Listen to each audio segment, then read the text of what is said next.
How's it going, everybody? Falcon from Craftsman Tiny Homes. Today I'm going to be showing you how we anchor down our containers. You're going to need a hammer drill.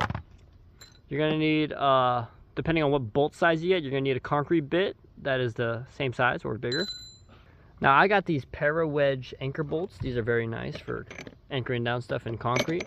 You see they're very strong. They got 1600 times 4, one on each corner. That's a lot of anchoring. Plus the actual weight of the container is over 5,000 pounds. I'll show you how these work. These are really cool. So basically you put this in your hole. Make sure you clear out all your dust after you drill it. This is 5.5 inches. You can buy as deep as you want to go.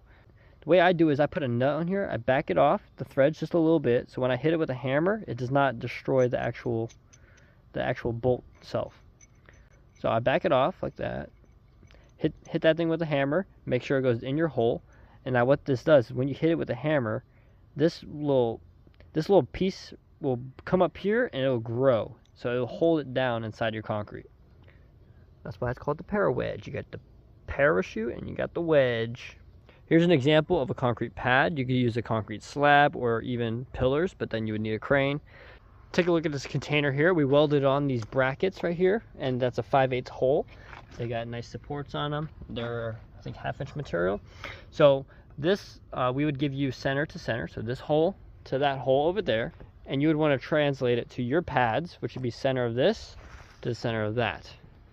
Then what we do is we drop it on there, and right in the hole, we make it 5/8 so you can use your 1/2 inch.